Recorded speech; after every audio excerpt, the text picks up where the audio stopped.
السلام علیکم، امید ہے آپ سب کرو آفیت سے ہوں گے۔ آپ سب کو میں درد جمعہ مبارک۔ تو آئیے آج کی آیتیں شروع کرتے ہیں۔ بسم اللہ الرحمن الرحیم۔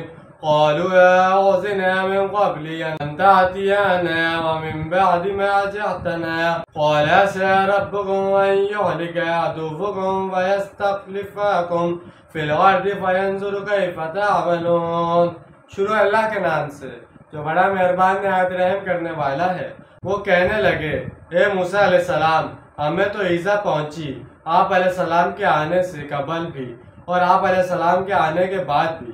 موسیٰ علیہ السلام نے فرمایا، گھبراؤ نہیں، ہو سکتا ہے عنقریب اللہ تمہارے دشمن کو ہلاک کر دے اور تمہیں خلافت عطا کر دے زمین میں، پھر دیکھیں کہ تم کیسے عمل کرتے ہو۔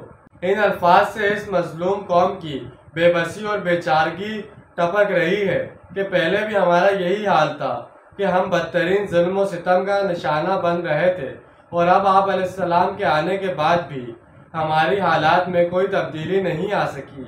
یہ آیت مسلمان پاکستان کے لیے بھی خاص طور پر لمحہ فکریہ ہے کہ بر عظیم پاک و ہند کے مسلمان بھی غلامانہ زندگی بسر کر رہے تھے۔ انہوں نے سوچا کہ متحدہ ہندوستان اگر ایک وحدت کی حیثیت سے آزاد ہوا تو کثرت آبادی کی وجہ سے ہندو ہمیشہ ہم پر غالب رہیں گے، کیونکہ جدید دنیا کا جمہوری اصول ہے۔ اس طرح ہندو ہمیں دبا لیں گے، ہمارا استحصال کریں گے، ہمارے دین و مذہب، تہذیب و تمدن، سیاست و معیشت و زبان و معاشرت، ہر چیز کو برباد کر دیں گے۔ چنانچہ انہوں نے ایک الگ آزاد وطن حاصل کرنے کے لیے تحریک چلائی۔ اس تحریک کا نعرہ یہی تھا کہ مسلمان قوم کو اپنے دین و مذہب، ثقافت اور معاشرت وغیرہ کے مطابق زندگی بسر کرنے کے لیے ایک الگ وطن کی ضرورت ہے۔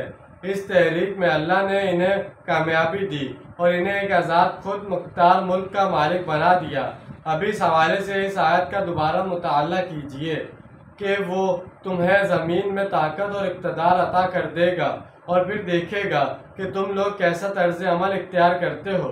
اس ملک میں اللہ کی حکومت قائم کر کے دین کو غالب کرتے ہو یا اپنی مرضی کی حکومت قائم کر کے اپنی خواہش کے مطابق نظام چلاتے ہو۔ وَلَقَدْ أَخَذْنَا آلَ فِرْعَوْنَ بِالسِّنِينَ وَنَقْصٍ مِّنَ الثَّمَرَاتِ لَعَلَّهُمْ يَذَّكَّرُونَ۔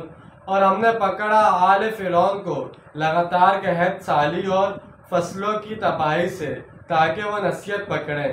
یہ وہی قانون ہے جس کا ذکر اسی سورت کی آیت میں ہو چکا ہے کہ جب اللہ تعالیٰ کسی قوم کی طرف کوئی رسول بھیجتا ہے تو انہیں آزمائشوں اور مصیبتوں میں مبتلا کر دیتا ہے تاکہ وہ خواب غفلت سے جاگیں اور دعوت حق کی طرف متوجہ ہوں۔ چنانچہ جب موسیٰ علیہ السلام جب آل فرعون کی طرف مبعوث ہوئے اور آپ علیہ السلام نے اپنی دعوت شروع کی تو اس دوران میں اللہ تعالیٰ نے قوم فرعون پر بھی چھوٹے چھوٹے عذاب بھیجنا شروع کیے تاکہ وہ ہوش میں آ جائیں۔ تو جیسے کہ ہم نے دو آیتوں کا ترجمہ اور تفصیل بیان کی ہے، اس میں حضرت موسیٰ علیہ السلام کا قصہ چلتا ہوا آ رہا ہے۔ شروع میں کس طرح ان کا جادوگروں سے مقابلہ ہوا، اس کے بعد وہ بھی جیت کے تو جادوگر ایمان لے آئے۔ پھر جو فرعون ہے وہ کوئی اور دوسرا راستہ دیکھ رہا تھا حضرت موسیٰ علیہ السلام کو شکست دینے کی اور ان کی قوم کے لوگوں کو ہلاک کرنے کی تاکہ وہ لوگ ہم پر حاوی نہ ہو سکے۔ اور دوسری طرف فرعون حضرت موسیٰ علیہ السلام آپس میں دونوں کے درمیان بھائی کا رشتہ بھی تھا، اس وجہ سے فرعون کے دل میں محبت بھی تھی ان کے لیے، اس لیے وہ ان کو قتل بھی نہیں کر سکتا تھا۔